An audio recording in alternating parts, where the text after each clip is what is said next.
Welcome back to Decoding the Flow, the podcast exploring creative consciousness and the deeper life of artists. Today, I'm joined by visual artist Erik Abel, a creative mind whose work I've admired for many, many years.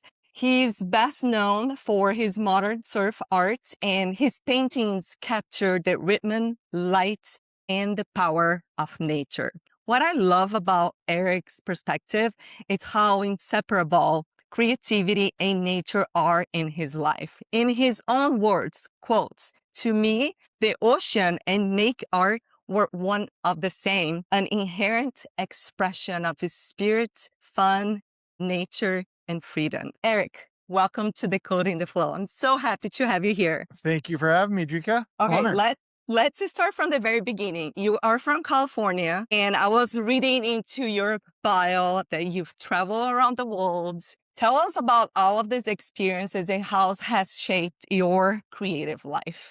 Yeah, I was born with the travel bug, I guess. And always, surfing's brought me all over the world to all different countries and, been able to explore different cultures. And I'm just always have been drawn to, this Aboriginal, ancient, natural kind of art. The Mayans, the Aztecs, the Aborigines in Australia and Fiji, and just this kind of native art that's just seems like it's just it's so true or something, it's just got this truth behind it. So traveling all over and Bali has this rich art culture and just seeing all these different things and being able to pull ideas from different cultures and imagery from different time periods is just how I get inspired, I guess. Yeah, you can totally see that in your art, and you've developed such a very recognizable visual language over the years. Let's say for artists who are still searching for their unique voice, what helped you discover yours, and what helped you trust enough to stay committed to it? Yeah, I struggle with that whole theory of needing to find this niche style, to create this one style that you go with forever. And I mean, lately I've been kind of pushing back on that and wanting to explore all kinds of other stuff. But I do recognize the value in having a style to be successfully commercially. And there was a period there where I fine-tuned it a little bit and just really dove into the way I painted waves or the way I painted animals with this really geometric kind of style, but it still had these pencil lines and this kind of sketchy feel to it that has kind of become my signature style. And I think, it was important to really find that and hone that and go with that for several years. And, then companies started approaching me and different brands and, clients and collectors could really grab onto that and was able to do really well for a while there. And I still do, I sell prints I painted years ago. Over a decade ago, I'm still selling prints of those on my website. So it's definitely important to find a style, I think, if you want to make money on art. And I've kind of gone over the hill, I think. I've gone beyond that style and I don't really feel drawn to do it anymore. And I've over these last couple of years, I've just kind of started doing other things that I'm inspired by in different directions that have when you look at my Instagram lately, I got a typewriter and I'm like stapling pieces of paper and typing on little pieces of paper and putting stickers on it and scribbling all over. It's like totally different than what I became known for. So I think also it's easy to get pigeonholed into one style when you start selling work and find that success. And then this is how you're making a living and supporting a family. So financially, it makes sense to keep going in that direction. And I don't think it's being fake. It is your style. You're able to do it. I can go paint a wave scene in that style. Like it's no problem, but I'm not as inspired to do that anymore. And so that's when I think it becomes a problem for your. You're saying that it is important to have a recognizable style, but not stick to it. And I feel like it's just part of the evolution of any artist that I know. I mean, how long have you been painting? Many, many years. Yeah. I mean, I feel like people as humans, as artists, you're supposed to constantly grow, right? You're supposed to pursue things that interest you and keep exploring and making life exciting and your art exciting to yourself. And I think that it's really hard in this day and age. I think people want to be able to put an artist in a box and want to be able to recognize their artwork, and they might fall in love with that type of artwork, and you go off and you paint something else that has nothing to do, and they might get a little confused or might want to see you keep painting the things that you became known for and the things they like.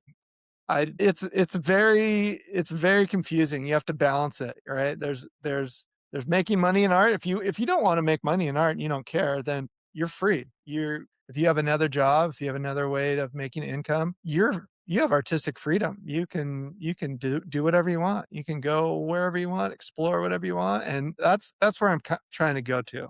That's where I'm trying to get to, is not having to rely on my art for money anymore. So that's a huge transition, being an artist, full-time artist for 25 years almost.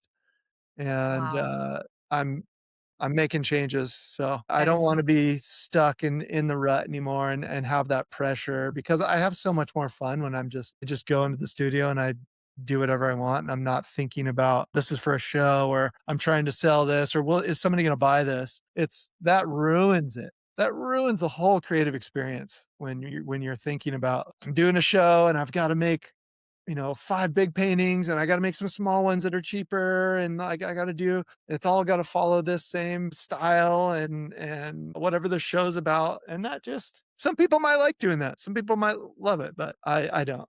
Eric, I just have to say that I'm feeling the same push of removing everything that I drove for the past 10 years. I'm now stepping away. I Yeah, do not want to rely all of my income and putting all of the pressure into my creativity. And that's one of the reasons I started the podcast, yeah. to open up this platform and to share artist visions around the world. So I cannot wait to hear more. But let's just continue into this artistic path, because you had such a great experience. I think one of the main reasons that you are able to step aside right now, it's because for many years you established yourself as this surf modern artist, and you sustain a long career as a working artist. And what do you think are the best practices, the things that actually matter for building a lasting creative life? Maybe you can answer that not moving forward, but what has helped you to build that sustainable art career in the past 25? Well, I think I got really lucky, I have a passion of surfing, that I've had all my life, and the ocean, and so I use that inspiration in my art, and, that people could feel that I was inspired truly by the ocean and traveling and surfing, and my love for that. I think making art that is where there's some sort of passion behind it, why I'm making it, what I'm making, I think helps people connect with it. And then really, like, having an industry that's built around that niche already. The surf industry, right, is huge. There's companies out there that are ready to use my art on their products. And so a lot of artists they might not be painting something that has an industry like that that's already Mm, built around it. People paint some pretty weird, funky stuff, and there might not be an industry for that, where there's companies that you could put things on products or have clothing lines with, or Sector 9 skateboards or anything like that. And so I think, that definitely played a role in the success of my work, and really hustling. I mean, I have a crazy work ethic. All I wanna do is work and paint and be in the studios. mm. Having that hustle is necessary. Saying no to a lot of fun parties and things with friends and whatever, in order to just paint and try to make money from your art and make your dream come true. So I think, you gotta be aggressive on the, on the hustle. Yeah. What kind of routines or structures you had to build around your studio art practice and your family? Yeah, when kids came, that everything changed. It's became way more difficult to do anything. I really didn't have a structure. I mean, before kids, it was easy. If the waves were good, go surfing until the Mhm. waves were bad, and then eat delicious food, fuel up, and go in the studio and make art, paint. So, I mean, Life is that was simple, huh? simple. Go eat a good dinner and, stay up painting till 1 in the morning and sleep till whenever you wanted. Kids come into it. Kids have really changed my natural routine of sleep and everything. Like, I would stay up till 1 in the morning every night if I could, making art, exhausting my brain, and then sleeping till, 8 or 8:30 in the morning and having a nice slow morning of just sketching and drinking coffee and, doing whatever, and then go back in the studio all afternoon. But that you can't do that with kids anymore. You gotta wake up early and go to bed at a decent hour. So I still, at 9 years later, I still haven't gotten used to this new schedule of having kids around, but it is what it is. Wow. And I feel like I don't have kids, but I feel like every year it kind of slightly change because the kids grow older, so their schedule change, their school Yeah. change. So it's always a different routine that you have to figure out and fit Yeah. into your own Yeah. yeah, amazing. What I really love, because I've been following your journey for a really long time, and alongside your signature pastel animal work, you also explore abstraction. Those abstract pieces serve as a different kind of space for your creativity, almost like a laboratory of freedom. Tell Yeah. us about the importance of having this other part of experimentation. It was about 2017 or so, and I was living up in Northern Oregon on the coast, and had 1 kid already, and that was just I had my studio in the house, and, I just downsized from a huge studio in Ventura and moved, and I was having great success with my animal stuff and my surf stuff, and there was a pull for something else, and my sketchbooks just became full of these weird shapes and organic shapes and weird designs and patterns, and I mean, it would just pour out of my brain. I would just fill up entire sketchbooks with pages and pages of doodles, and, it was exciting. It was like, I never experienced anything like this before. It just came out so effortlessly and natural, and I was so inspired by it. And I created a whole new brand called Abstract Pursuits, just as like a little offshoot to my main art brand. And it was a place I could just explore. I made prints, I did originals, and kind of divided up my art time. And it kind of took over for a while there. It was like, this is way more the direction I want to go. But nobody bought it. It was limited. I had some collectors, and obviously there's some people that grabbed onto it, but it was nowhere near sustainable enough to stop doing the other Yeah. stuff. So I was like in both worlds, but it kept me sane. Like, cause I was already so far beyond the surf and animal stuff in my sketchbooks, in my head, everything. And so this was an outlet. This was like a creative outlet. It made me feel better.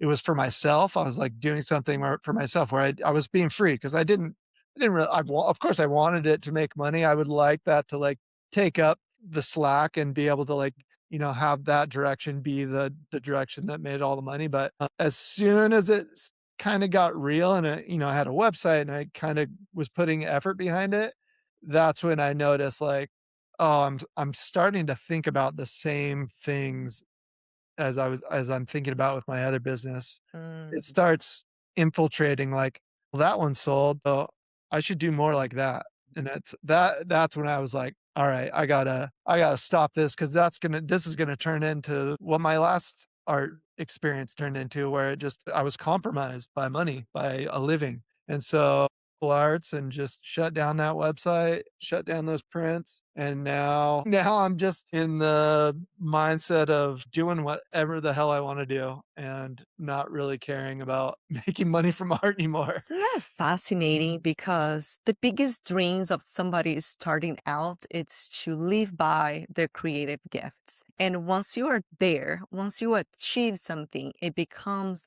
almost like this pressure. It removes all of that first experimentation modes, discovery of self, and it becomes this pressure that you almost like resent your art in a way. There's definitely resent is a strong word, but Not re- there's Yeah, it is a strong definitely word, but let me try to put it in a different way. You feel obligated to keep doing yeah, the same thing, and yeah. which removes the entire idea of being a full-time artist. Yeah, you have to compromise and compromise. I mean, you have to compromise all over in other areas of life. And when you start having to compromise your art, which should be your most exciting and freeing and therapeutic area of life, then we've got a problem. And I mean, art is our refuge as creative people. This is what heals us. This is what connects us. This is what makes us feel alive. This is art is doing our artwork and exploring our artwork is like the most important thing we have. And when we start compromising that and start being pressured to do it, it changes it. And so that's another important reason why having an avenue to play and just, setting aside time to pursue your other inspirations and being creative in other ways is important. And, good for people being able to make a living on art. It's so hard and you should be proud of yourself and you should keep trying to do it if that's what you want to do. And this is my personal experience, but I get sick of painting the same old crap over and over again for 20 years, right? Like there are some people out there that might love it. They might love to focus in and see if they can paint a wave in a different way for 20 years and like get it all like some people art is a huge spectrum. So there are definitely people out there that might not feel that like this way at all. But a lot of my artist friends and a lot of artists I talk to do feel like they're pressured to stay the same and they want to break free. Yeah. Do you feel like It's that?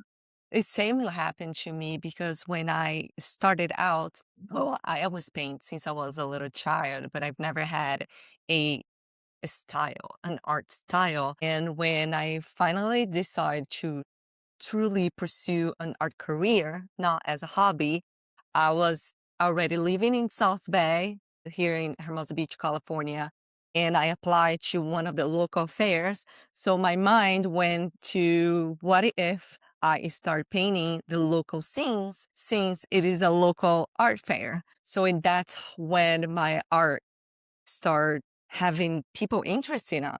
So I got stuck into painting South Bay. And the same thing happened. I was like, okay, do I really need to paint lifeguard towers for the rest of my life? Welcome to the club. I started as a surf art, looking up like to you and Drew as well, a few artists in Hawaii. And when I was starting out and was very inspired to me, I want to be that.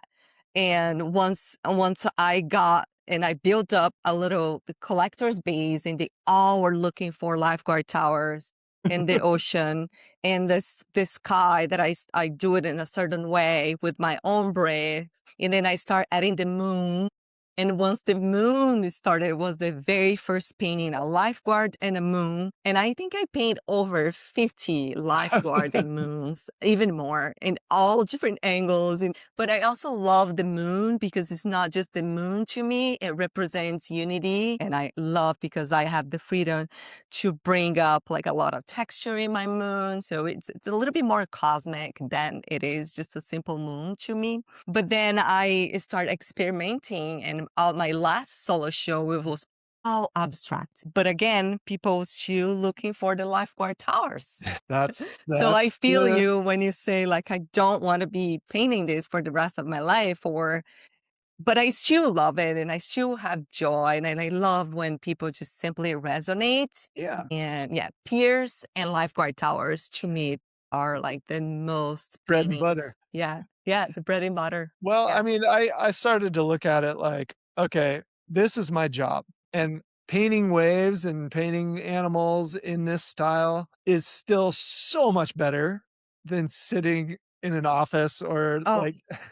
yeah. whatever, doing I could name a million other jobs I'd rather be painting waves than doing a million other jobs. But, we can all do more than one thing. We can still have this job where you're painting moons and lifeguard towers, and you can have a whole 'nother painting career painting something else Yeah. that you truly want to do, even if it's just Yeah. for yourself. Yeah. Very true. We forget that being an artist, being self-employed, we can do whatever we want. Yeah, we can. I have a question for you. If you remember back on the days when I saw some of your early paintings already pulling you into direction of this geometric ocean and animal style that's very unique to you, do you figure out by then that's the one thing that you wanted to pursue as a professional artist? How was this progression from painting for joy and painting for a living? No, I mean, it was just natural because I love surfing, and it was just like, I drew waves on my school notebooks, and I drew all kinds of stuff. I wanted to be a cartoonist when I was younger, an animator. I mean, I had a mural company. I was painting all kinds of different stuff all over the place in high school, and I airbrushed surfboards. I can paint whatever I want. I can paint Yeah. any style. I can paint anything. I mean, I suck at people, but doesn't really interest me to paint the figure, but, unless they're cartoon figures, I guess. So, I guess it was just kind of evolved, and I got to this point where,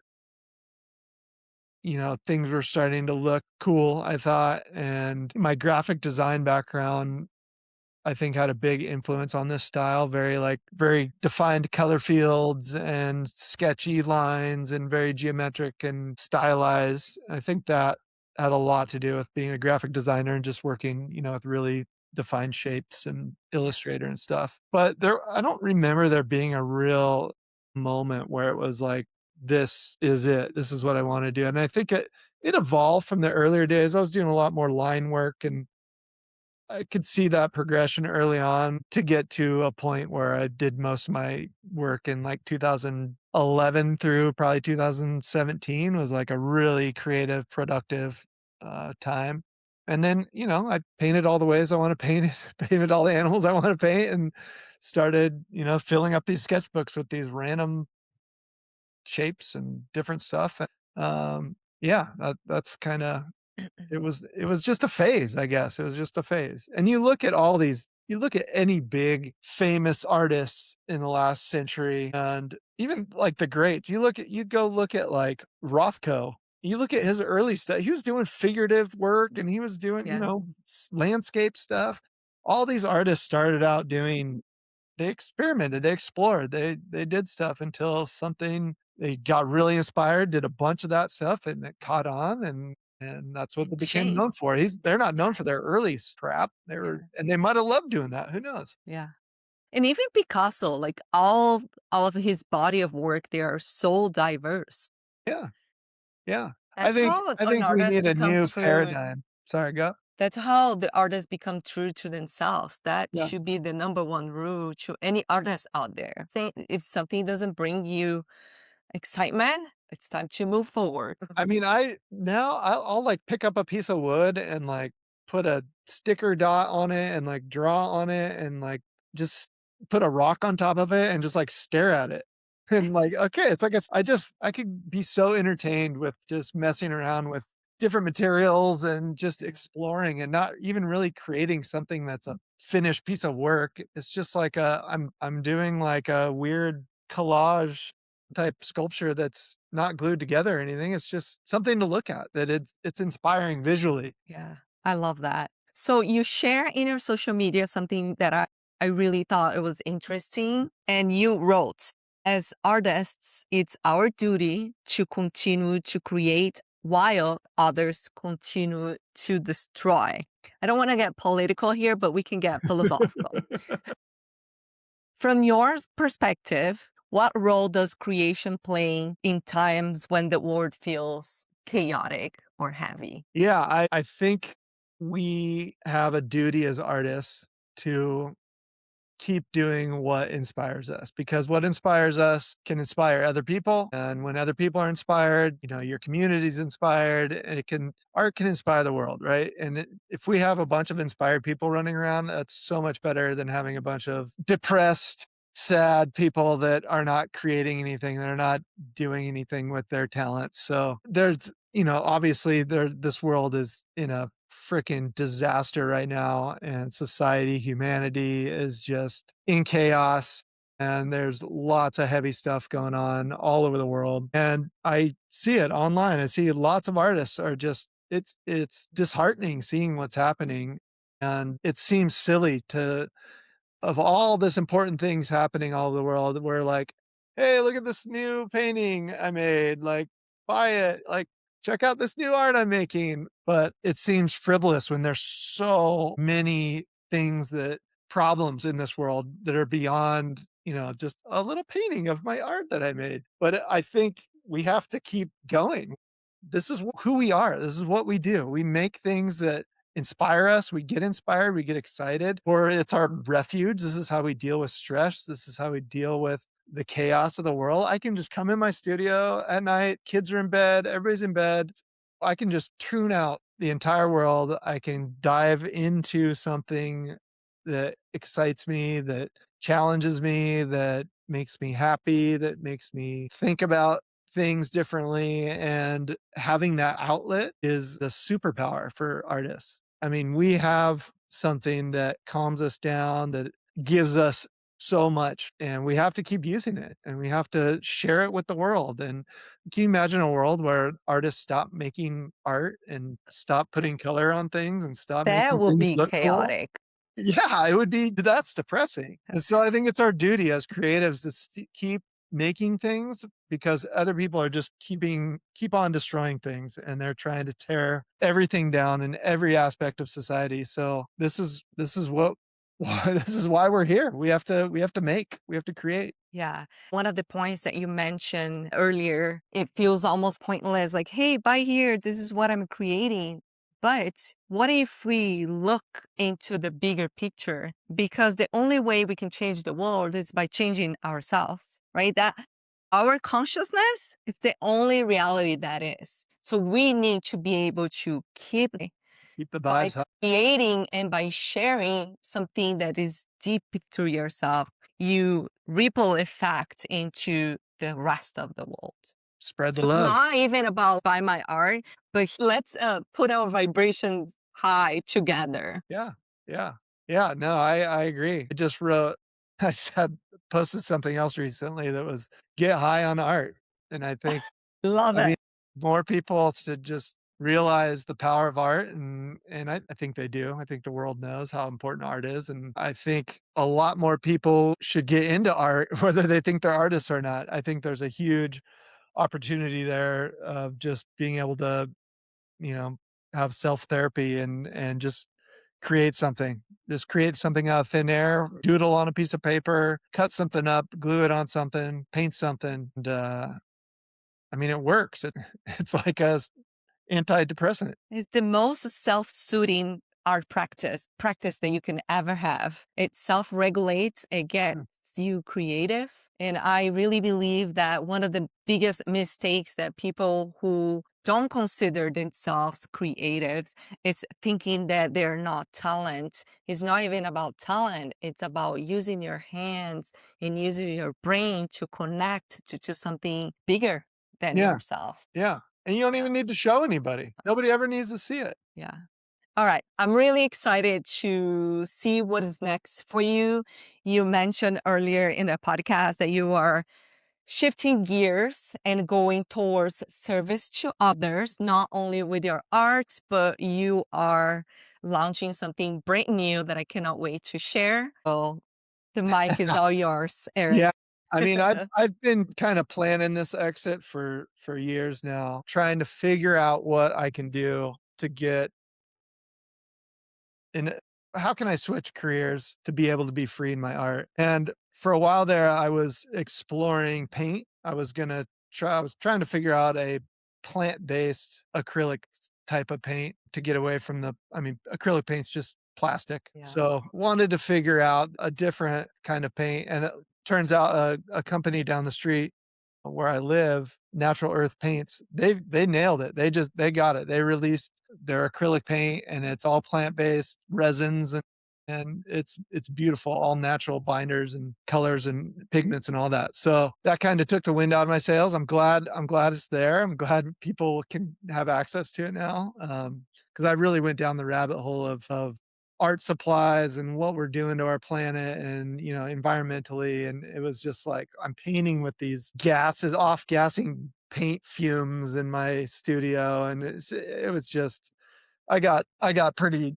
disgusted by it all. So I'm slowly, letting all my regular paint go and shifting to that or oil paint. And that when that kind of ended, I woke up in the middle of the night and I had this idea, got this idea that just hit me. And that was 2 years and 3 months ago. And we are finally going to launch in the next week with a very soft launch to a few artist friends to make sure it all works properly. But it's called All the Artists, and we're trying to build the biggest and the best and the most advanced artist directory in the country. And a little twist is that we're also trying to build a collective fund for specifically just for artists. And it's only $3 a month to be listed as a member and have your listing on the directory.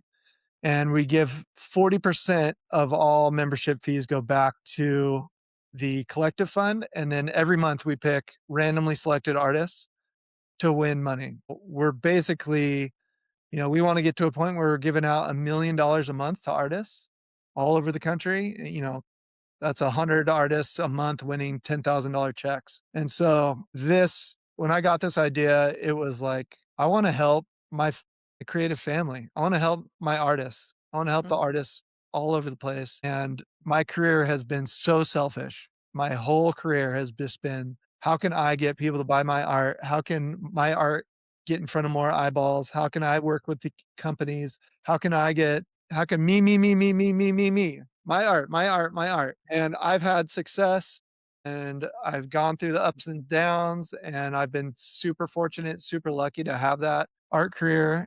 And this, I think, is just giving me a chance to help others, to pay it forward, to figure out how we can just get the entire creative collective together, the entire creative community, and all help each other. So it's all funded by us artists. And, $3 a month is nothing. But I think if we can get enough artists on board, this isn't just for visual artists, it's for performing artists, for musicians, for literary artists, so the entire creative spectrum. And if anybody can just be able to go type in, oil painter, female oil painter in San Diego, and you get a list of everybody there. Or I'm looking for a funky DJ to play my party next weekend in my town. Search right there. And so I think bringing all of us together in one place and knowing that we can all support each other somehow, I think it's pretty exciting. And so it's almost there. Fingers crossed in the next couple weeks we're launching and we're gonna start small. I think we're first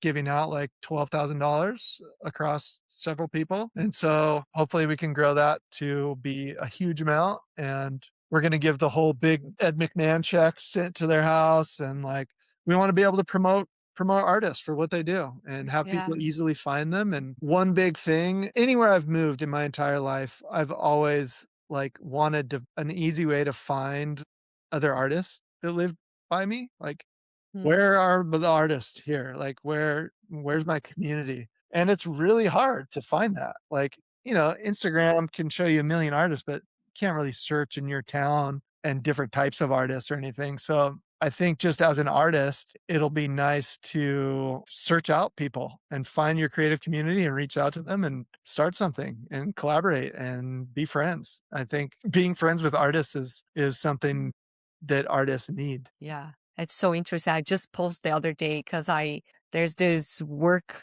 space here in Hermosa Beach, and like you said, our job in the studio is selfish, but you need to sometimes get out of here, go somewhere, find another creative mind, and just share ideas. Yeah. This is how we grow. This is how we collaborate. And I can't wait to see where this project is going. It seems like pretty rad to me. I'm going to make sure to add all of the links and everything, how people can get involved Yep. in the show notes. I love that idea of bringing that community, especially offering money to it. That's how artists used to live, by only commissions and collaborators. And today we all have to survive and to create and sometimes have multiple jobs. So that's a very beautiful way to celebrate the creative community.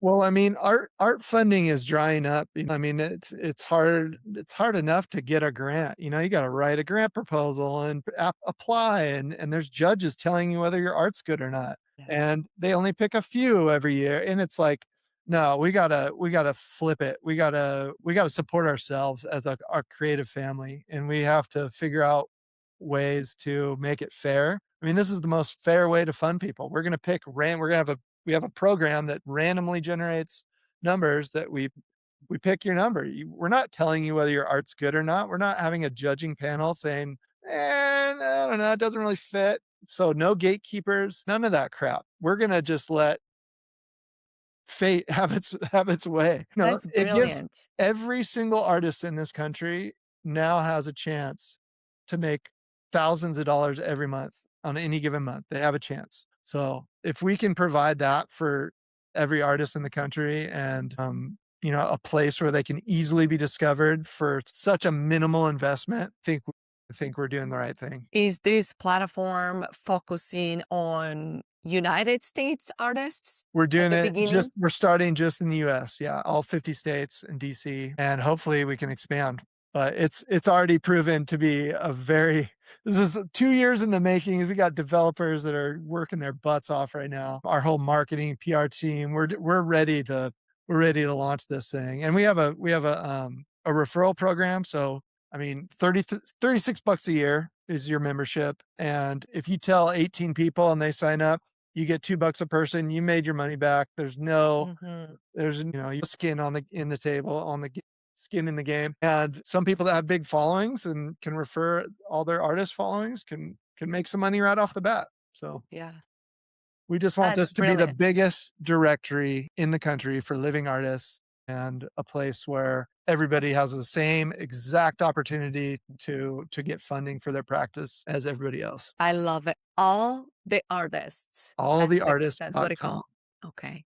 So, yeah, Brilliant. you can go Brilliant. there and join our wait list right now until we open to the public, and we'll let you know. Absolutely. I can't wait.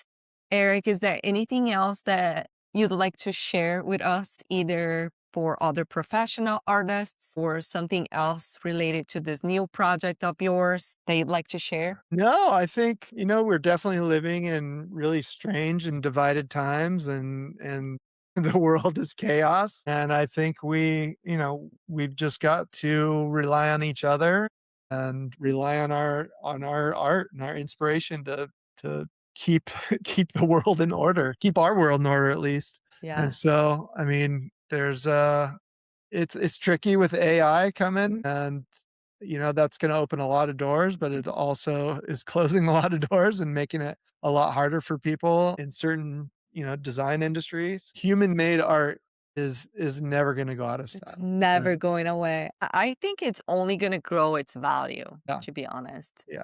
Yeah. It's a phase. People might think it's exciting. They can make whatever happen and whatever characters move and make art look like they painted it. But at the end of the day, that's all going to get old. It's all going to go back to just being human. Yeah. Maybe. At the end of the day, you still have a wall to be filled in your home that you want to look at it and feel joy. Yeah.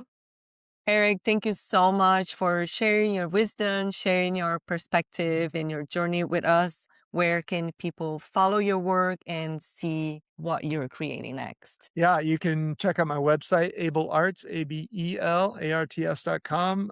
Abel Arts on Instagram as well. You'll see a lot of my recent work is vastly different from what I'm known for. I'm just off on one right now. I'm doing whatever and playing and being weird and not caring much. So that's I'm just having fun now. And then all the artists also, alltheartists.com and all the artists on Instagram. Okay. I'm going to add everything just out of curiosity right now that you're saying. I'm sure you do have a way that you keep in contact with all of your previous art collectors. What do they have to say, the ones who have your early works in their homes? Yeah, I've got a pretty good newsletter list going. There's definitely people that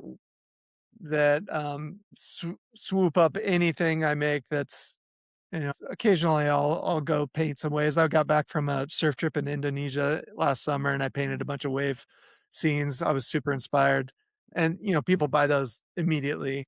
Yeah. I don't know. I haven't really gotten that much pushback. I know my great galleries would like to see me paint the older stuff and have shows again. I haven't had a show in years. I've just been over it. But yeah, they're hopefully they're just following my journey and happy that they got something they like when I was still Yeah. doing that. Yeah.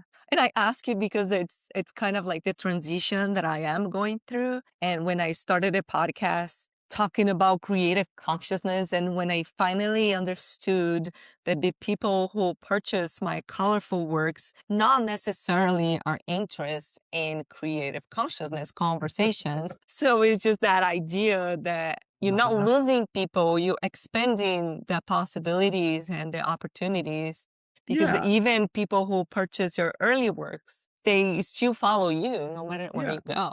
These are yeah, the there's real collectors, yeah, not people who just collectors. purchase the beautiful art, but the real collectors, they will get excited no matter where you go. Yeah, yeah, and I definitely have a lot of those. I'm lucky to have a lot of people that are rooting me on from wherever I'm going, Yeah. and I think it's probably exciting as a collector to watch an artist that you really like go through go through his phases in life and where his inspiration takes him. Maybe you don't like the new stuff, but you can still appreciate, The where they're journey. going, where they came Yeah. from, the journey. Yeah. So Yeah. I think, like you said, you might be alienating some people, but you're just opening another door for all these new people to come through that do connect with your new works. Whatever you make, there's gonna be somebody that wants to buy it. Yeah. There's gonna be somebody that likes that direction, and you just have to, you might have spent years and years and years, developing your following for people that like that type of art. And when you transition, it's gonna take years and years and years to find your new crew. Yeah. Yeah. Patience. Absolutely. Well, thank you, Eric, so much. It was such a joy to have you on Decoding the Flow, and I can't wait to see what you create next. Thank you Have so a good much, one. Chica. You're welcome. Bye bye.